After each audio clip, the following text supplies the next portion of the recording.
Good morning, everyone. Welcome to our webinar this morning. My name is Dan Murphy. I'm the Senior Vice President with the Florida Restaurant and Lodging Association. Before we get started this morning, I just want to touch on a few housekeeping items. This webinar is being recorded. Ashley Jackson will send you a link of the recorded webinar a little later this afternoon, and feel free to send that to anybody you want. Also, if you want to ask questions, or chat, please send those messages, hit your questions down below. Our panelists will answer those during the webinar. If we don't get to all of them, we'll send them to the panelists after the webinar, and hopefully they will follow up with you on those questions.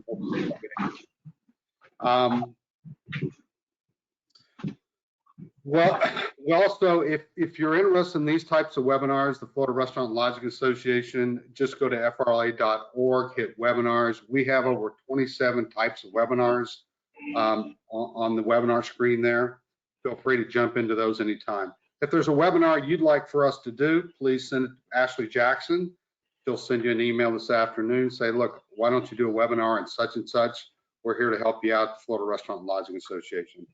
And finally, I have to read a disclaimer before we get started, before I hand it over to Daniel. I'll be brief.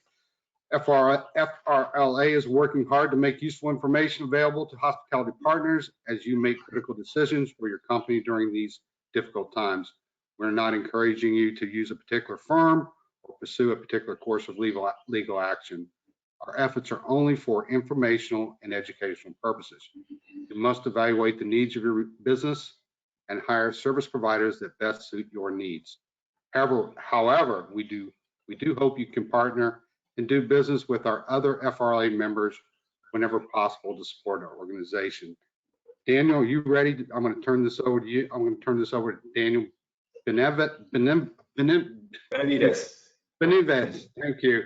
I actually practiced that this morning, Daniel, and I screwed it up. You know, it's kind of like shooting that shot at the free throw line, and I missed it completely.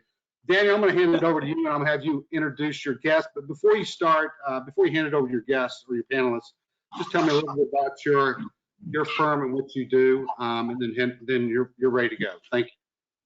Sure, thank you, and thanks, Dan, and welcome everyone. Thank you for attending this webinar. I think it's so important. I've been getting this question a lot. I am an attorney. I'm a hospitality attorney. I represent only hotels and restaurants. We are a national law firm. I do the South Florida region, and I represent many restaurants and hotels in South Florida. So I'm at the forefront of this COVID-19 crisis. And I've been getting many questions from my clients regarding landlord-tenant issues. Do I have to pay rent? The first of the month has come and gone. I'm getting demands. I'm getting threats, to enforce personal guarantees. I've always been current on my rent. This is the first time I'm not paying. And so I figured this webinar would be a good opportunity for me to speak to my clients as well as other tenants in the state of Florida to let them know sort of where the landscape is and where we're going. So that's what I do in a nutshell. Let's see if I can proceed. All right, great. So I'm there on the left-hand side. With me today are two excellent attorneys. Jennifer Alonso, she's with our associated firm, Beasley, Dean, Most Brown. Jennifer is a litigator and assists with landlord-tenant litigation matters. And Andrew Cromer is an attorney at our other associated firm of Access Law Group, and they are our firm. Andrew was formerly associate general counsel for Shake Shack, which has recently been in the news for, I guess, good things, gave back the PPP money they got.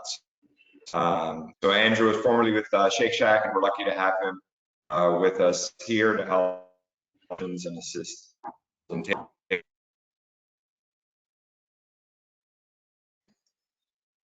So first of all, there might be questions. I cannot see your questions currently as I'm going through the slides.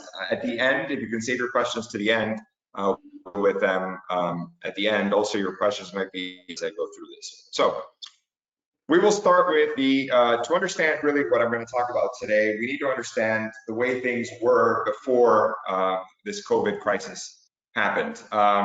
And the law in commercial leasing, okay, this is not residential, this is commercial leasing, is not tenant friendly. And the reason, there's a whole bunch of reasons why the law is not tenant friendly. So first of all, as many of you know, if you're tenants and you signed a lease, the landlords are the ones that give you the form lease usually, and those of course are extremely landlord favorable. They have everything possible, and when I represent landlords, you know, we throw the kitchen sink in there to make sure that the tenants are bearing all of the risk that we can possibly imagine. So the form leases themselves are very good for tenants. Also, tenants generally don't properly read and negotiate the leases. The landlords, of course, are familiar with their forms, whereas the tenants just don't read them. You know, the restaurateurs, you know, they want to cook. You know, they're not interested in getting into a fight landlord at that early stage. They look, sign whatever. They don't really properly read it or negotiate it. Also, we're coming off of a very hot market. Okay, market. I think the country was landly. Tenants had little negotiation because there were other, you know, tell you sign now, or you're gonna, you know, there's 10 other people waiting. We're doing you a favor by giving you the space, and that's how they made you sign the leases. Hey, Dan, yeah. Daniel, this is Dan Murphy. We're having a little bit of on your mic there. I think you need to sit still because I think when you move around, it has a tendency to slow things down. So just FYI. Okay. Is that better? Can you hear me? Much better. Is that better? Okay, great. Okay, sorry about that. Okay, and finally, landlords have, this is the cynical view, they have better attorneys, and when you have good attorneys on one side and attorneys on the other side, in our law system, rulings, and those rulings will translate into sort of like law, we call it common law, that affect future leases. You know, properly litigate the cases, and so therefore that binding on you. So it is not in a good environment pre-COVID-19 for tenants to bring claims against their landlords. But the good news, the silver lining to all of this, is that the landscape is changing, and COVID is pushing it more to change. First, brick and mortar, you know, as we know, brick and mortar retail is dying with Amazon coming. You know, we've had brick and mortar has been dying for a while. Now they're saying that the office sector is dying because, you know, everybody's working out from home and people are starting to realize we can do this and save some money on a brick and mortar office. And so that sector may be dying soon. Due to COVID-19, of course, more leases are going to be in default. And also people aren't lining up to take spaces right now as they were before the crisis. And COVID-19 and the closure of the global economy is unforeseen and unprecedented in Earth's history. And I mean, I read yesterday that an event held in my hometown of Bari, Italy, was canceled for the first time since the year 1087. And it's an annual event, and it was canceled for the first time. So we are living different times. And finally, social distancing has affected judges and courts. The judges that are going to be hearing your case are probably sitting right now, and they are feeling the effects of COVID-19. So they may be sympathetic. Now, before I get into the defenses, it's important to understand that every lease is different. Okay, we're going to talk about general defenses that are, you know, that may apply, but you really need to read your lease, and you have to read each and every sentence. You know, there might be defenses that I'm discussing today that are waived under the language of your lease, and so you really need to read your lease and pay attention to what it says. That is going to be the most important thing. I've created this chart. I'm not going to go through it. I'll go through it in the next slides, but I've created this tool that you can use to sort of guide you through the lease review process and all of the defenses that we're going to talk about today. Of course, this is not, again, you have to read the language in your policy. This is this is an overly simplistic view, but it'll generally give you a sense of, you know, of how to review the lease and the sort of flow chart analysis that I would go through if I were reviewing a lease. Okay, so let's get started on the defenses. Question one is access, okay? Is your restaurant located inside of a shopping mall or a shopping center that is closed due to COVID-19? There was a mall, I'm not going to mention which one, but they had to close down. A lot of malls have closed down, and they've essentially already admitted to my clients that, look, rent is not going to be paid. It's abated. We use the word abated, which means not going to be paid. It's going to be waived during the time that the mall is closed. And the reason you can argue that if the mall is closed, you don't have to pay rent, is that you don't have access to the premises, and your patrons don't have access to the premises. And so because they're denying you access, you shouldn't have to pay rent. So that is the first possible defense, and probably the easiest one is if your mall is closed. Strip malls, those types of malls, not going to apply that type, because you can access it. People can access it during this crisis. Second question, which comes up a lot, is force majeure. Okay, this is a term that if you haven't heard of this term today, you're living under a rock, because everybody is talking about force majeure. And what it means, force majeure, is an act of God or something outside of the reasonable control of the parties that is causing the parties not to be able to perform under the contract. Okay. Some leases, not all leases, contain this provision, and sometimes it's called impossibility of performance. Might have another title. Generally, what you're looking for is the so what you're looking for is a provision that talks about acts of God, that talks about epidemics might be in there. It's got a laundry list of things that may qualify as, quote, force majeure, okay? And the problem with Florida law is, as I said before, is that the law is not favorable to tenants. And so these provisions tend to be interpreted narrowly. So you need to really check if pandemics, epidemics, that type of language is in there, or at least you have a catch-all that might apply that says any other, similar events beyond the reasonable control of the parties. Okay. Now there's a question as to whether similar means this came before it, but in any case, they're construed narrowly. And then the other thing you need to look at is these force majeure provisions in leases usually say, okay, force majeure applies, but it does not apply to the payment of rent. And so you'll see that language that says, this force majeure does not apply to the payment of rent. And so the force majeure provisions are actually probably not always good. If you have it in your lease, you have to read the language carefully, but I've seen oftentimes that is actually can be construed as a waiver of the rest of the rights that we've talked about here. So it's important to look at that force majeure language and see if it applies. Next question is casualty. And I really like this one because casual commercial leases, there's a casualty provision, and what it was intended to cover is whether there was damage. So let's say that there was a fire, okay, and the building was destroyed due to a fire that you did not cause. Let's say the neighbor set the building on fire, or whatever it is, and now your business is shut down. Generally, under the casualty provision, rent is once again abated, meaning that you don't need to pay rent while there is this physical damage. Okay. Now the question is, well, is a virus or is the government mandated closure of the restaurant a physical damage that we can apply the casualty provision to? And you would think not. However, local orders, and this is for insurance provision, insurance related issues that we'll talk about later, but local orders, for example, in Key West and Broward County, have stated specifically that the COVID-19 crisis is a physical damage to the properties.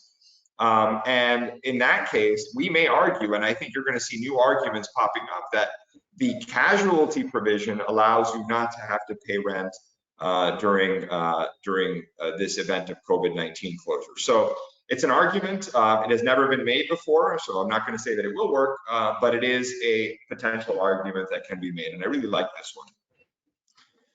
The next one that's been coming up is condemnation. You'll hear the word condemnation or eminent domain is when the government takes your property for a government-related use. Okay, so the critical question here is, and you know, there's been conflicting articles on this and information, but generally the consensus is that this will only apply if the government is actually using your property. It's not a taking unless they're actually using it. So we don't know how that's going to be interpreted, but again, it's an argument that you know, you can make and say that the government has taken it because they have not let you use it. And so we can maybe make that argument on the condemnation side. And usually these condemnation, like the casualty provisions, will say that rent is abated during the period or in proportion to the amount of the property that was taken by the government. And then finally, what if none of the above applies? Then we get into other defenses, such as frustration of purpose. Okay, frustration of purpose is probably the best of these what we call common law defenses that you might have. And in the frustration of purpose in Florida, you have to prove that the event was unforeseen, of course, and I think we can argue that COVID-19 was unforeseen, that it was caused by an outside force, and that it makes performance of the contract contrary to the original understanding of the parties. So the argument here is, when you signed this lease, you were under the impression that you were going to get to operate a restaurant. And now the restaurant cannot be operated. Now it is temporary, but we can argue that frustration of purpose applies. Also, the remedy in frustration of purpose is probably rescission. Okay, rescission means that you take the lease back, it gets voided. This isn't great for a lot of restaurants because you have your sunk costs, you have your build out, you don't want to walk away from the restaurant, but you know, it might release the guarantor from liability, and it's a point of leverage in your negotiations with the landlord to say, listen, we'll just give you back, here are the keys, take the keys back, you know, the lease is void, don't come after me on the guarantee, and we'll go our separate ways. Okay. Now, a disclaimer, this defense rarely applies. Courts, there are very few cases where courts have actually given this defense any credence, but COVID-19 is a unique situation. And like I said before, the courts might be sympathetic because they were sitting at home themselves through this crisis and experienced it firsthand. So the next one that you'll hear is impossibility of performance. Okay, and this is similar to frustration of purpose. And you know, the list is there. It's again similar. It's an unforeseen event that has made it impossible for you to perform. You know, this is another rare defense, and usually, especially when it applies to the non-payment of rent, usually this applies to things like, you know, I needed to build the property out by a certain date. Of course, I can't do that because I don't have access to construction equipment and all of that through the crisis. But the payment of rent isn't really impossible. You could fork over the cash. And so therefore, that's a difficult defense to apply, but a defense nonetheless. And then finally, you know, there are the practical considerations, I think, that need to be thought through. It's setting aside the legalities of everything. Litigation is expensive, okay? And so we're going to talk first about the landlord's point of view. And, you know, the discussion that I would have, and I know that many of my colleagues have had with their landlord clients, is, look, litigation is expensive, okay? And it can take time to evict your tenants, especially now, you know, that the courts are backed up. Everybody's doing the hearings online. It's going to be very difficult to evict tenants. The courts are going to be sympathetic. They'll give you some time. And also future legislation. And I know that the FRLA sent a letter to the state to try to get the governor to cease or halt evictions for the commercial sector. So, you know, that type of legislation would. Also, there's going to be an inability to quickly fill vacancies post COVID-19. You know, people aren't lining up to take spaces anymore, especially not today. And even if they can fill those vacancies, the tenants, the new tenants, and I know because of my clients that are looking to acquire space are sitting there saying, listen, we're going to wait and see what happens because we're going to get some great deal terms, you know, once this thing is over. We're going to pay less rent. We're going to get more favorable deal terms. So landlords aren't looking at filling spaces with deal terms that are the 1 year lease for them. And then they have to pay broker fees and commissions to bring in the the new tenant. So, and then they're losing money while the space is vacant. But then there are considerations on your side as tenants, which is, of course, litigation is expensive for you as well. The winner which is probably the landlord, I'm not going to lie, is going to recover attorney's fees under the leases. Okay, jury trial is waived in leases, so if you think you're going to be in front of a sympathetic jury, that's not the case. You're usually waiving your jury trial. Personal guarantees might be triggered, so you may trigger personal guarantees, and that's not good if you are personally on the hook for the debts. You may have other assets at risk, liquor license, equipment, security deposit, letters of credit, things like that the landlord can take. And you built out the space and you spent a bunch of money doing that. You don't want to walk away. Also, you might receive the PPP funding or government assistance if you have not done so already. And finally, another consideration that you should consider is insurance. There may be insurance coverage for these losses. If you have business interruption or property insurance, or really any insurance, you may have coverage. If you haven't had your policy looked at, you should have your policy looked at. Even if you think there's a virus exclusion, I'm not going to be covered, or your claim has been denied, you should have attorneys look at it. And we've teamed up with several attorneys that are reviewing these for free and with no obligation. Send your policies my way. My email is dbenavidez@sansab.com. It's on the presentation slide. Send me your policy. I'll have it reviewed by one of these law firms. I'm doing it, as a favor to my clients to have these things reviewed. And if they take the case, they don't get paid unless you collect money. So it's a benefit to have those policies reviewed. You certainly should do that. Okay, so to summarize, read your lease, okay? Use the tool that I provided. Determine, of course, if you have any defenses. Consider the practical considerations that we've discussed. And then once you know where you stand, negotiate a deal with the landlord. We've provided a sample letter and the tool, of course, that you saw that can assist you. So the sample letter is nice. You can use it to send of course, you have to edit it and modify it for your personal situation, but you can send it to your landlord to try to open up a discussion. It contains many of the defenses that we've talked about today. Now, of course, we haven't reviewed your leases, so the letter may not fit your particular case. You may have better defenses, or those defenses may not apply.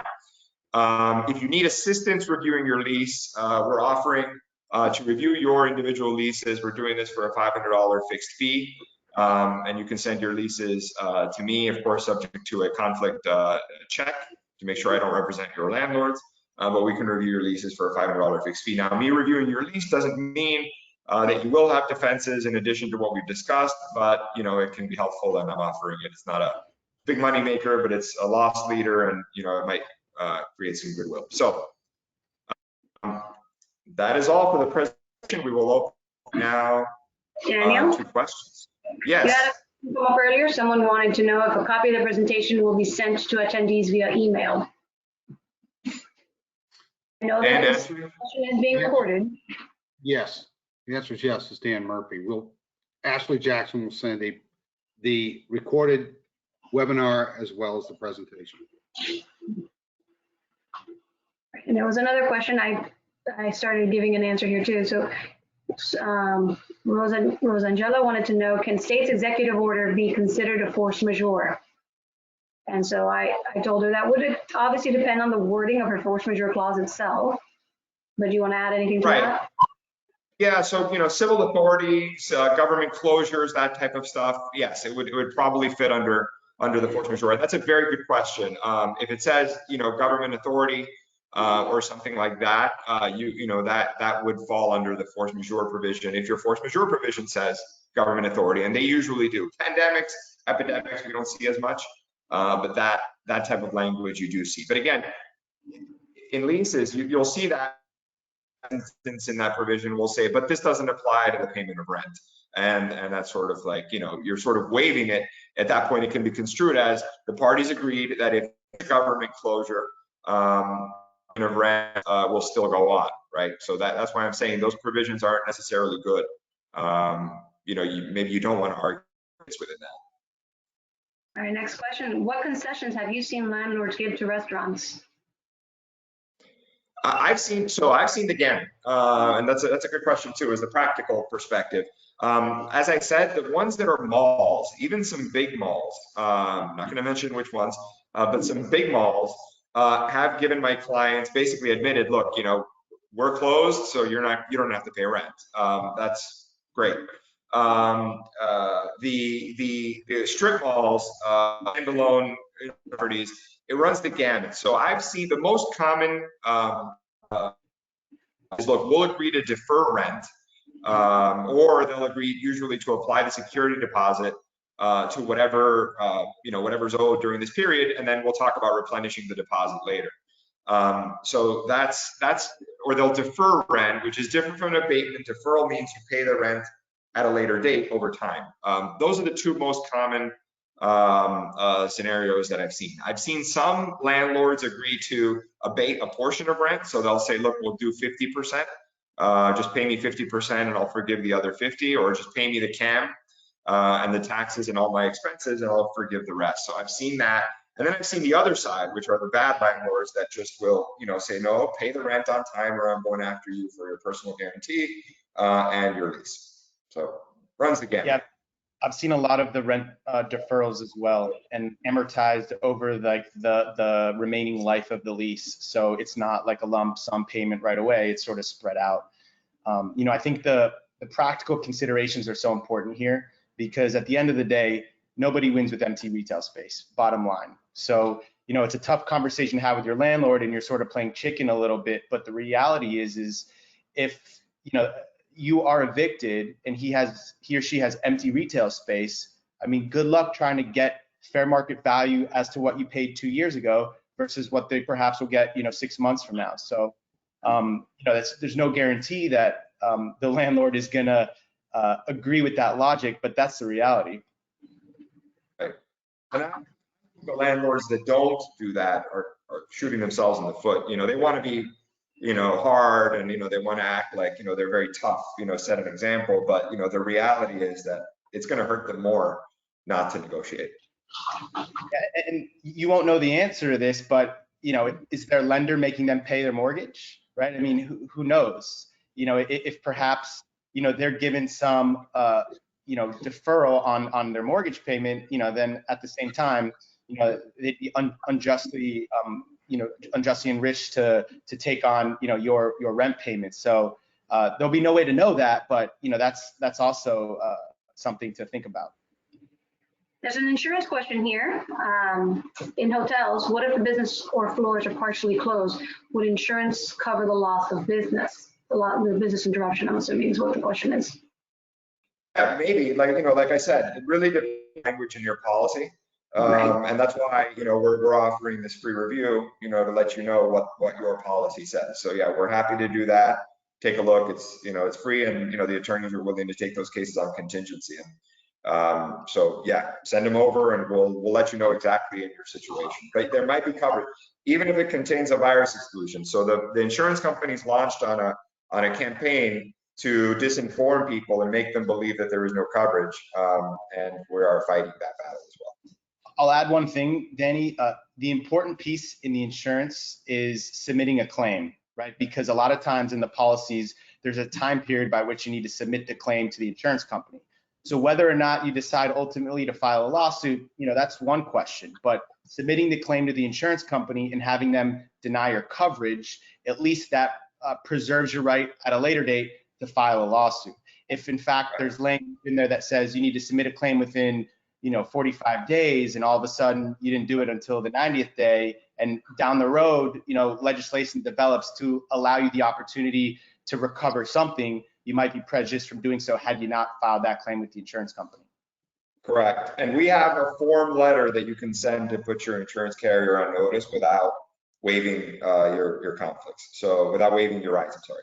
So if you want to send that, send me your policy, I can send you back that letter with you on how to put your insurance coverage. But that's a very good point, Andrew. And yeah, you don't want to waive your rights because you might have. Now, one issue that I had today, a small restaurant, Miami called me and they said, listen, our losses really weren't that bad, right? Now, that's not the case for most people, but they said, look, I mean, we don't want to file a claim, we don't want to later get denied for coverage, and our losses were a couple of $1,000. It's just not worth it. So you may have that consideration as well, right? If you've been made whole, if you've gotten the PPP money, if you're not that hurt, you might say, you know what, forget it. But most people are very hurt by this crisis. Dan, as a follow-up actually on what you just said there, Eric Taylor is asking how these provisions may apply to a restaurant that's offering to-go or third-party delivery, obviously not in restaurant dining. Do any of these provisions still apply for rent abatement? That's a good question, and that's a tough wrinkle, because the fact is that, and especially for the ones that are offering the service, there's ones that could offer the service, but they're not offering the service, and that's why I said, it's an uphill battle to make these arguments.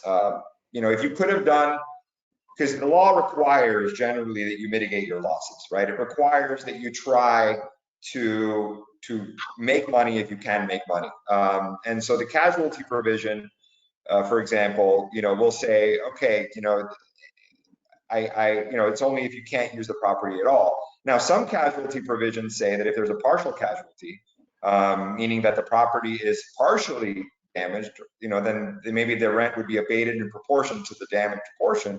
Maybe you can argue that and say, look, I can do takeout and delivery. It's not what I intended when I bought this restaurant. It's so I can pay you some rent, but it's not going to be the full rent. Again, arguments you can make, and we're in new uncharted territory. So let's see where we go. I have a question here about a co-tenancy clause. Does that have any useful application? I'm sorry? Whether it has a useful application in abating rent. Co-tenancy? I think we'll probably need some clarification on that. I'll respond here to Ronald Dragoon and see if he can give us a little more information. Also, you have another question here. Some landlords have taken a stance to not respond to the letters and emails from the restaurant owners. What options do they have at that point? That's a good one. Yeah, landlords sometimes are not responding. And the reason that they're doing that is, they don't want to, the lease probably doesn't require them to respond. And they're trying to preserve their rights, maybe avoid an awkward just call, or when they're in wait and see mode. And yeah, that's a potential possibility. The risk is that if you do not agreement with your landlord on paper, you will be obligated to pay usually some interest, some penalty fees, and things like that on the outstanding balance. So that's really the risk. They can't really evict you or do anything. Most leases have an ability to cure, so they have to send you a notice saying rent is due before they can take any legal action and give you an opportunity to pay that. But so they can't just throw you out in the middle of the night. They're not calling you. What I would do is I would send them an email or a letter that at least says, we assume, right, unless we hear otherwise from you, that we're not going to be paying interest or penalties, or anything, so you can make those assumptions in a letter, maybe try to use it to make a kind of argument that, well, it was agreed. It's an uphill battle again, but that's what I would do, is send them an assumption letter that just assumes that you're going to get what you want. It kind of compels them to respond. I think just to layer into that too, and this goes back to being familiar with your lease and knowing what it says, right? If there's specific ways how you have to communicate with your landlord, you want to make sure to follow those provisions, right? If you have to send a notice a certain way, you want to send the notice the correct way, and oftentimes, perhaps you have to send a copy to their attorney, so you don't want to have any foot faults as it relates to how you're providing that information. But taking a step back from perhaps the legal considerations, I think, going back to what's really practical here is oftentimes just picking up the phone and having a conversation with your landlord about the hardships that you're going through, the hardships that they're going through, and figuring out, can you feel out your landlord? Is there an opportunity to negotiate something? Again, he's going to want you to succeed, because if you succeed, he succeeds. So I think, Danny's pointed out all the correct defenses for sure. It's just a matter of whether or not those end up being practical versus really just picking up the phone and having that conversation. And so Good point. proposing negotiations just be one-on-one directly, the tenant and the landlord. That's a question here from one of our attendees. Yeah, so I recommend, don't go firing off a legal letter the first thing you do. Pick up the phone, make a call, see if you can come up with a business solution. That is always my recommendation. Do not just fire off a legal letter unless they've fired one at you. Then you may have to respond in kind. So don't be the first one to shoot. So yes, try to have a talk with your landlord. Negotiate. You can raise some of these things that we've talked about today. I see a form letter that you can use. That's not that legalese. It's a little more friendly. So you can start there, open up a dialogue, have a discussion, and say, listen, the reality is we're all trying for you if I survive. You've been a good paying tenant in the past, and that'll vote in your favor. Going back to the co-tenancy question, we got some clarification here. Okay, as per some lease language, rent abates if a portion of the shopping center is closed. So this kind of goes back to, I think, your first question in your flow chart, whether if the shopping center is closed or portions of your shopping center are closed. Right. And rent is supposed to abate per the lease language. What impact would, I guess, that kind of language have on the arguments to be made? And I think it probably lends support to everything you've just been saying. This is Absolutely. an additional factor in Correct. consideration. That's the first argument that we discussed, and I think that's probably the best argument is if you're in a mall that is closed, great, and the language in the lease may help you even further to say that, so that's perfect. I mean, it specifically says rent is abated during the time that the mall is closed. Perfect. That's great language. And we have another question here. If a restaurant owner is required to start paying rent April 1st, there have been so many delays in construction due to COVID-19, what options may be available to them? So this is somebody who's just about to open perhaps, and we have construction delays. So what options are available? I mean, the defense is that now the impossibility of performance probably applies even more here. To the extent that the lease requires you to open by a certain date, and it says if you fail to open, you're paying some sort of penalty amount or whatever it is, and you can't open because you can't finish construction, that's where the impossibility of performance, I think, applies more to save you, is to say, listen, I can't open. Now, that doesn't mean, if the lease says that rent starts on a certain date, you don't have to start paying rent on that date.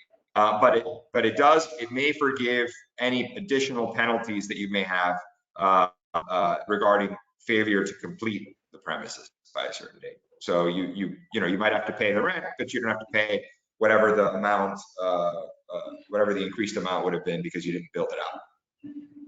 And that's also typically where force majeure will come into play. More times than not, it's not going to relieve the requirement to pay rent. But if there are other obligations under the lease that you have to adhere to, you could at least point to it being an act of God, even if a pandemic isn't explicit. Yeah. But in terms of this construction, if they have to start paying rent, we still go back to the same analysis that you were performing through your flow chart as far as the rent obligation. As far as the rent obligation, yes, because if the lease, again, you got to read your lease, but if it's got a hard start date for your lease payments, but if it's tied to the build out and it's, so it really depends on the language in your lease, because some leases will say you pay rent on the opening date, right? Whenever you open, and you have to use diligent efforts to open. And if it says that, then you're probably gonna have to pay, right? Because you've made your diligent efforts to open and, open, so you don't have to pay rent. So it really depends on the lease. You really need to review it carefully and see what it says. Usually you need one. So Right. you have a restaurant in in the shopping center, the grocery chain is the anchor and the landlord. And there's a COVID-19 outbreak that has been on TV. It obviously has a negative impact on business in the area. How can that be used to help the tenant negotiate? Was it so a drop in business to use that to help the tenant negotiate? Is that? There's been a negative impact business due to a COVID-19 outbreak at the grocery chain Anchor store, which also is the landlord. Okay, and so basically what you're saying is that the foot traffic in the mall, in the strip mall, I guess, has reduced. You need to look at the lease. Some leases will provide that if the anchor tenant or whatever is not performing, then it's rare, but there are some instances where the lease will say that, because the anchor is not performing, you reduce or the mall isn't performing, or the shopping center or whatever it is, you get to reduce your rent accordingly. That's a rare provision. It's rare because, like I said, the pre-COVID-19 landscape was very landlord friendly. So such provisions, even though I think we're very fair to put in these leases, aren't in there. So really, I don't think that that's going to help. Same options as we were talking about already. The best options to go forward with are looking at your lease, what options you have within the lease, and the frustration and the impossibility defenses that we've been talking about, and negotiate. That's right. All right. We have no other questions right now. We've gone through them all. Great. Okay. So you have my contact information, and I work with Andrew and with Jennifer and several other attorneys, all specialized in hospitality. So we're here for you. Anything that we can do. Hey, Andrew, Daniel, this is Dan Murphy. Just why don't you recap? I'd like to hear from each one of you, Jennifer, Daniel, and Andrew, just some last minute advice moving forward. A lot of unknowns out there. Could you just maybe, if I was running a restaurant, this is what I would do. Do you mind? Andrew, let's start with you. Yeah, so I think obviously reviewing the lease is important. There are going to be legal considerations that will be in there, but again, as I've emphasized, I think the practical considerations are really most important in having that conversation with your landlord and really, appealing to what's going on out there, and not necessarily, holding up a piece of paper saying, I'm going to sue you, or we're going to figure this out based on this argument. I think also understanding your insurance policy is huge. If you have business interruption insurance, I think you 100% need to submit the claim to your insurance company and have them deny the coverage, because that's what's going to happen, and then figure out from there where you want to go. I think another piece is staying on top of legislation, right? I know PPP money has run dry, but hopefully there'll be a second batch coming, and you want to have all your ducks in a row, and be prepared if you're in a position to benefit from that and turn a loan into a grant, to jump on it. So those are the key ideas I'd probably go with. Thank you. Jennifer, anything you want to add? Negotiation before litigation. That's key to what everyone's been saying here today. From being a litigator and on the litigation side, I can tell you that it is always much more expensive than people expect it to be. And as Daniel pointed out, case law is usually landlord friendly due to the history of it all. That's not to say that courts won't be sympathetic. We are in a very new situation, unprecedented before us. I could liken it maybe closest to the foreclosure crisis, and as sympathetic as courts were there, there's only so much that the law allows them to do. So definitely your best and first option should be negotiate what is most feasible for you to do. Thank you. Daniel, do you want to close? And I want to thank you all for jumping on the call today. Great advice. We appreciate your support. And Dan, would you like to close for everybody today?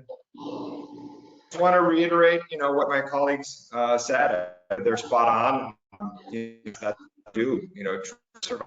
Mitigate in any way you can. Get your insurance, get your PPP funding. PPP funding, though, I will say that the local banks, based on my experience, the local community banks did, and the more than the big banks. Everybody that had sort of Chase, Bank of America, these big banks, Wells Fargo, TD Bank did not get their PPP money, but the people that applied through the smaller banks did. So that's another, just an anecdote, based on my experience here. And the people that did get the money got a good amount. So it sounds like they'll survive. I'll also add one thing. Times like this, I think it's important to pivot and continue the dialogue with your customers. So this is an illegal consideration, but think about ways, whether it's through delivery engines or doing curbside pickup or figuring out how to stay engaged via social media, just continue that dialogue so that, you're not forgotten. And when things open back up, they're ready to continue the relationship that they had previous to COVID-19. That's very good. Yeah, several of my clients are doing sort of like, they'll have the bartenders do a mixology class or, a cooking, they'll share their recipes for certain things. So that's sort of a way to stay engaged via social media. That's good. Great point, Andrew. Well, thank you, everybody. And I encourage all of you to go to our FRA.org and look at our other webinars out there. We have teamed up with the National Restaurant Association, American Hotel and Lodging Association, even the Texas Restaurant Association on webinars we think are valuable to all of you. Also, make sure you get our industry alerts, our newsletters that go out 3 times a week. It tells you what's going on the federal level, at the state level. We're here for you. Please reach out for us if you need us. With that, Andrew, Daniel, Jennifer, thank you all so much. And we will send this recording out to everybody on the line. Thank you. That's the end of the webinar. Thank you, everyone. Stay safe.